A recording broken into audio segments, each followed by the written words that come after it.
Hey, what's up, my friend? Are you a small business owner that loves God, family, country, and capitalism? If so, you found the right YouTube channel. Welcome to the War Plan Briefing. My name is Joshua Latimer. I've built and sold 4 companies in 3 different industries. I've learned a lot. I have a bachelor's degree in pain and a master's in suffering, and I want you to not get those degrees unnecessarily, and hopefully this will shortcut your success. Today, we're going to talk about 5 things I learned from my criminal uncle about wealth. Now, I'm going to tell you a story, and maybe you have someone in your family like this. First of all, I love my Uncle Roger. I love him. He actually just passed away, which is the inspiration for this video. But my goodness, did he live a wild life, full of bad choices, right? He's the most lovable felon I've ever met, right?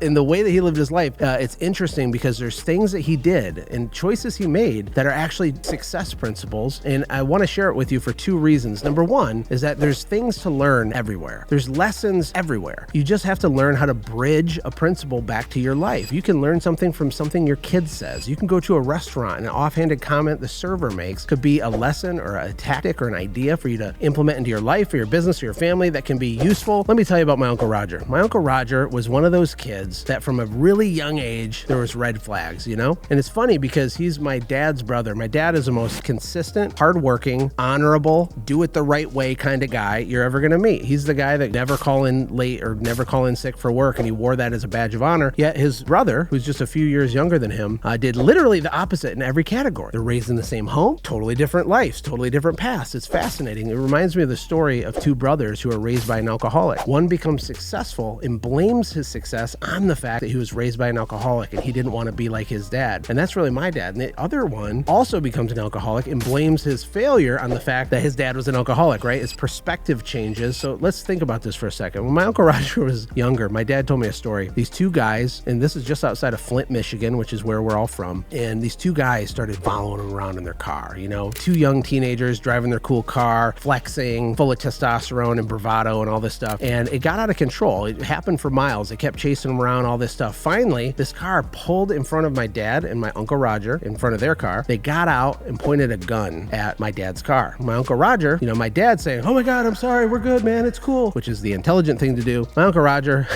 gets out with a baseball bat, runs up to their car and starts smashing their car with a gun pointed at his face. Now, there's kind of some interesting lessons here. Number 1, don't do that. That's probably a bad idea. But number 2, there's a little bit of a success principle in there, being that he just had massive confidence in himself. Now, you can be overconfident, that's bad, but it's still interesting how he handled a situation like that. Another story, because he got into drugs and things like that, was he broke into a lady's house. And I remember my mom telling me this story. He's just having a nice conversation with my mom, because again, he was like this really personable, relation-focused guy, and he was always close to his family, even as he was doing crazy things. And he's talking to my mom on the phone, and all of a sudden, she hears in the background the homeowner walk in and start screaming, "Ah, you're in my house, ah!" And my mom says, "Roger, did you break into someone's house?" And he says, No, it was unlocked."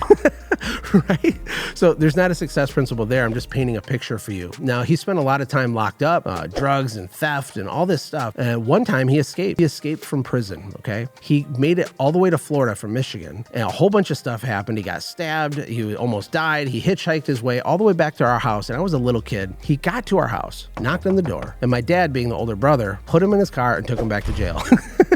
Because that's the honorable thing to do. And so as I think about all this, there's so much juxtaposition against like how different my dad is from him, but how much I love him for lots of reasons. So let's get into it. The first thing I learned from him is the power of being a salesman. Now, there's scammy salesman stuff. There's also drugs, and he would do some of that stuff. But the principle that's embedded in there is the guy was always hustling. He was always looking for opportunity. I think a lot of people that are involved in illicit activities are amazing entrepreneurs. They would make plenty of money going on the straight and narrow if they just applied their skill sets to legitimate things, because sales is a superpower. It's a transference of enthusiasm. It's building relationship, building trust. Even if it's doing illegal things or not, that's what's happening. And he was so good at it. And when he would stay off drugs, which he went to prison, then he'd be out for a few years and he'd eventually fall back in and go back again. And it was on and off, on and off. But when he was doing good, he would just get to work. He would sell stuff. He would do like junk removal services and run classified ads in the newspaper. And he'd have 3 different cell phones and he'd be answering, doing legitimate work for people, building building relationships. He has customers from decades ago that hire him, and he charges high prices. And he looked a little rough. He didn't look like, some GQ model. He was like a street guy, the way he talked, but he had this authenticity about him in a weird way and a trustworthiness in a weird way. And he worked really hard, but man, could he sell. So my question to you is, are you selling hard enough? Are you transferring enough enthusiasm? Are you excited about what you do? Because if you're not, why should anybody else be? Am I right? Can I get an amen? High five? Let's go to the next principle. The second principle I learned from him was his resourcefulness. I mean, this guy could get orange juice out of a tiny shriveled up orange or dehydrated orange. He could still fill up a whole glass of orange juice out of a dehydrated freaking orange. That's what it felt like, because he could always find a way to make 1 + 1 = 3. And as an entrepreneur, we often feel like we need more resources. We need more external help. We need a loan from the government. We need the stimmy from Uncle Joe Biden, right? We need the stimulus. No, you don't. You need to be more resourceful. You don't need more resources. You need to be more resourceful. Some people get angry when I say this. Well, Josh, you don't understand my situation. You haven't walked a mile in my shoes. Look, I don't need to, okay? This is a principle. Being resourceful is an advantage and a superpower. It's no accident that most high achievers were insanely resourceful. One of my favorite quotes is that everybody sees the wine, but no one sees the crushing of the grapes. Have you had your grapes crushed? I've had my grapes crushed.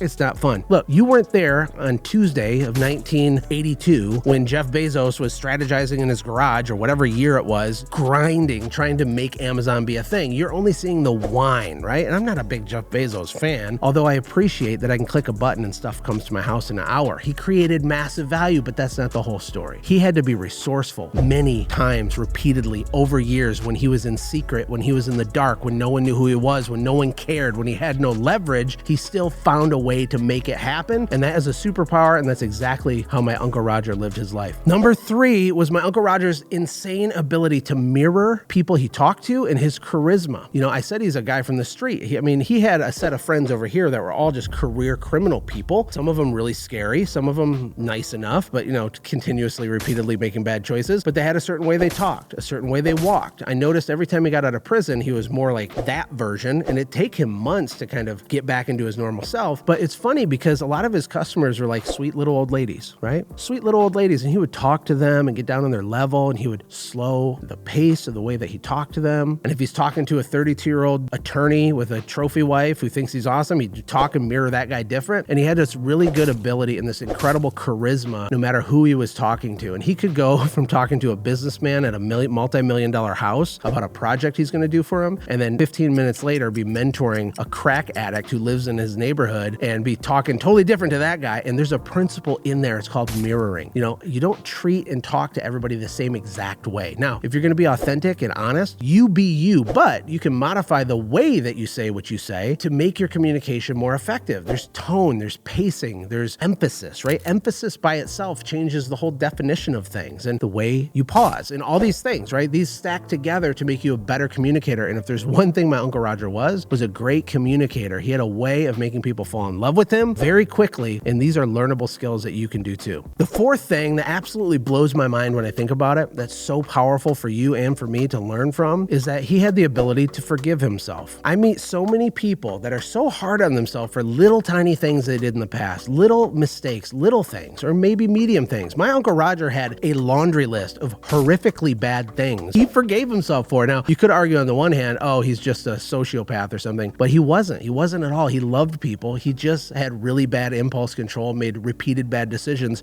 most of his whole adult life. But ask yourself, are you too hard on yourself? Sometimes when I'm coaching people, they're like, why aren't you harder on me? And I'm like, well, you're already too hard on yourself. I don't think I need to add to that. Now, there's other people that aren't hard enough on themselves, right? So there's a balance there. But I learned from him. He passed away last week, like I said, and his funeral is coming up in a couple days from the recording of this. And the people attending his funeral are so eclectic of a group. It's unbelievable. He has so much respect and love from all these people. And it's because he didn't hate himself. He didn't alienate himself. He would do stupid stuff and call my mom and be like, what's up, Deanna? How you doing? And just like nothing happened. And he had this like weird joy, even though he had this messed up life. And there's lessons in there that's useful. And I really respect and honor the fact that he was like that. He didn't beat himself up. He always gave himself a fresh start. And I want to ask you, do you need to give yourself a fresh start? Because it's okay to do that. I encourage you to do that. And the fifth thing I learned from my Uncle Roger was really a more what not to do. You see, the core issue with him and people that struggle in business that's similar, it has to do with choosing your heart. People that get wrapped up in drugs and short-term thinking, they have a very painful life. And so it's really the the principle is choose your hard. Do you want it to be easy on the front end and then difficult on the back end? Or do you want it to be a little more difficult on the front end and easier on the back end? This is a delayed gratification thing. Think of the marshmallow experiment, which everybody's talked about for years. They sit kids down in a room, they give them a marshmallow. They say, if you eat the marshmallow, that's cool, but if you wait until I come back in the room in 10 or 15 minutes, if you wait, I'll give you an additional marshmallow. The lion's share of the kids ate the marshmallow. They couldn't help it, man. They're like Bart Simpson sitting there with their little marshmallow, like, oh, I'm gonna eat it. It's gonna taste so good, I gotta eat it. And so they eat it. And essentially, that's what he did. And that was the root cause of his pain and suffering, was not delaying gratification enough, not playing the long game enough, and getting high. Look, it feels good for a minute, right? But there's a price to pay over here. And, you know, making a quick buck here by selling dope, cool, you made some money, but you go to jail, right? Or you could go to jail. And so I want you to ask yourself, are you choosing the right hard? What areas of your life can you delay a little gratification? Can you put your head down, go a little bit longer, what most people are not willing to do, so you can live like most people are not able to live? Hey, if you're getting value out of these videos, let me know. If you hate them, please let me know, because even your hater comment will juice the algorithm and they'll probably show it to like 11 more people because of your hater comment. I genuinely want to know where you're at, what you're thinking, what you're struggling with, so I can add value to you. Comment, subscribe, share, and like, and the bell and all the things. Last but not least, if you know someone that needs to hear this, someone that needs to forgive themselves, not be so hard on themselves, if you know someone that needs these little tweaks in the way that they view the world, send this to them. That is a gift of generosity from you to them. It helps the channel, but it could be a big deal for them. And until next time, I'll see you in the next video.